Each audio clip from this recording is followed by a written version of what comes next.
Hello everyone, welcome back. Now we'll talk about the inverse spinal structure. Inverse spinal structure में जो oxide ions हैं, negative ions हैं, ये बनाते हैं FCC.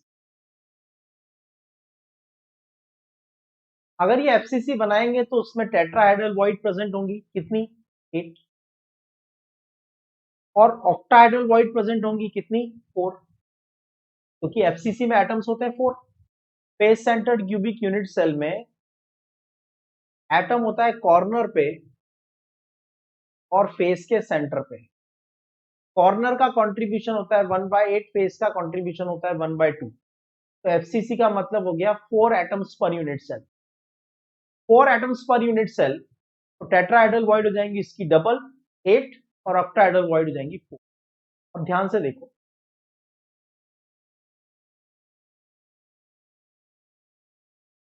Half of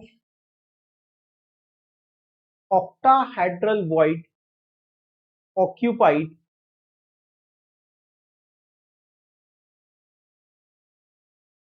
equally by Fe+2 and Fe+3। इसका मतलब ये हुआ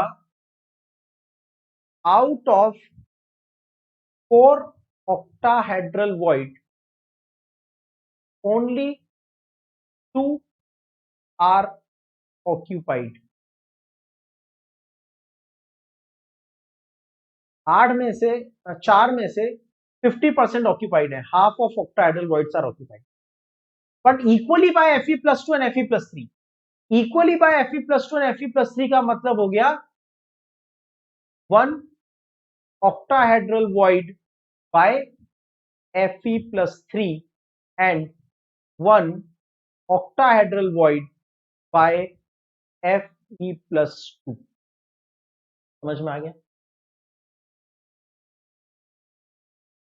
तो ये हो गया आपके पास कि आपके पास एक Fe+2 प्रेजेंट है ऑक्टाहेड्रल वॉइड में, एक Fe+3 भी प्रेजेंट है ऑक्टाहेड्रल वॉइड में। तो 2 ऑक्टाहेड्रल वॉइड आपने ऑक्यूपाई की, एक Fe+2 से, एक Fe+3 से। 4 ऑक्टाहेड्रल वॉइड आपके पास है, ठीक है। उसमें से एक में चला गया Fe+2, एक में चला गया Fe+3 और बाकी की 2 ऑक्टाहेड्रल वॉइड में कोई आयन प्रेजेंट।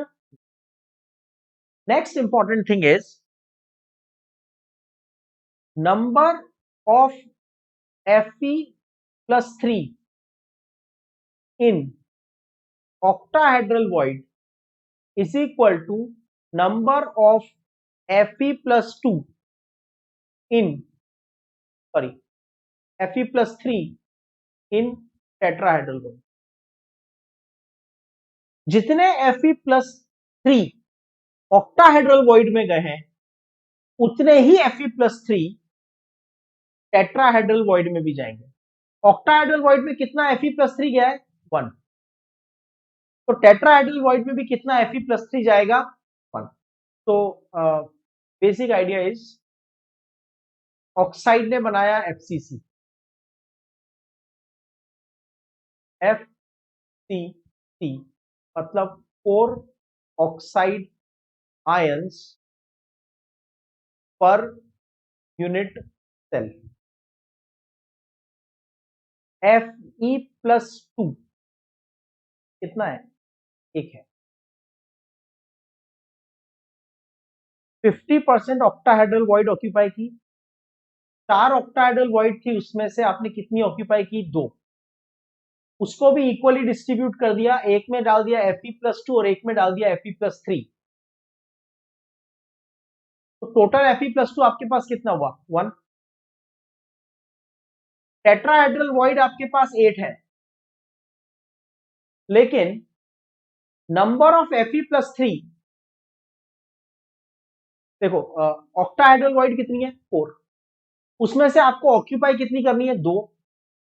उसमें भी 2 में से एक में जाएगा Fe+3 और एक में जाएगा Fe+2, ठीक है। तो Fe+3 is 1 in octahedral void.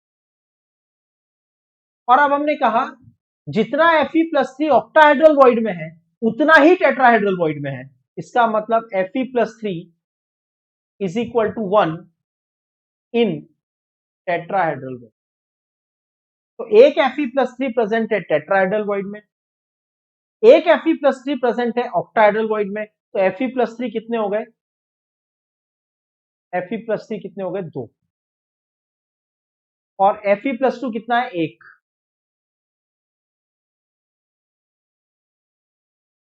और ऑक्साइड आयन कितने? 4। तो टोटल आयरन कितने हो गए? 3 Fe3 और 4 है तो O4 Fe3O। इसको दूसरे एंगल से भी समझते हैं। आपके पास Fe+3 कितने हैं? 2 हैं। चार्ज कितना हुआ? +6।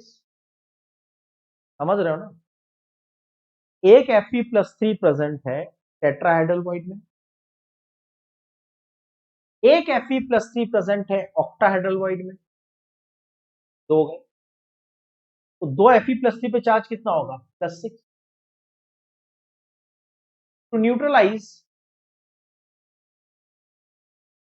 3O-2 will be required। आपको +6 को सेटिस्फाई करना है तो -6 चाहिए। एक ऑक्साइड पे चार्ज होता है -2, 2 पे चार्ज होगा -4, 3 पे चार्ज होगा -6। ये बन गया Fe+3 कितने हैं? 2 और O-2 कितने हैं? 3। तो बन गया Fe2। अनदर थिंग, आपके पास एक Fe+2 भी है, 1 Fe+2 और 4 ऑक्साइड में से आपने 3 ऑक्साइड यूज कर लिए, बचा कितना? 1O-2। मतलब फॉर्मूला क्या हो गया? Fe। तो Fe3O4 is nothing but it is a mixture of FeO and Fe2। Fe3O4 is a mixture of ferrous oxide and ferric oxide, 1 mole each, right? So this is about the different type of crystals: spinel, normal spinel, inverse spinal, fluorite, anti-fluorite, body centered cubic यानी cesium chloride, and the face centered cubic rock salt structure, sodium chloride. ये सभी typical structures हैं। इन arrangements के ऊपर based questions आ सकते हैं, लेकिन board exam में इस तरह से क्वेश्चन आने की पॉसिबिलिटी बहुत कम है। ठीक है, इन द सेंस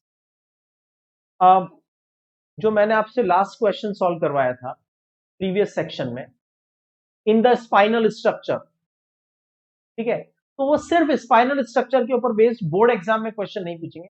नॉर्मली ये जो स्ट्रक्चर्स हैं, spinel, inverse spinel, fluoride and anti fluoride, ये कॉम्पिटिटिव एग्जाम्स के लिए ज्यादा इंपॉर्टेंट है। लेकिन पहली दो structures, rock salt structure and caesium chloride structure, they are very very important for board exam also.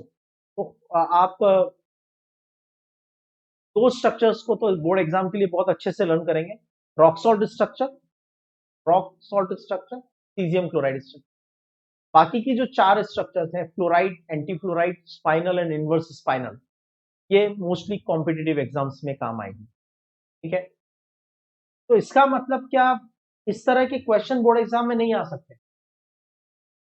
आ सकते, लेकिन वो वर्ड यूज नहीं करेंगे, spinal and anti spinal, spinal या इनवर्स स्पाइनल, फ्लोराइड या एंटी फ्लोराइड, वो आपको लोकेशंस बता देंगे। पर इस तरह के क्वेश्चंस तो एग्जाम में आ ही सकते हैं, there is no doubt about it. ये एक टॉपिक हमारा कंप्लीट हो गया। नेक्स्ट सेक्शन में हम स्टार्ट करेंगे इफेक्ट्स ऑफ द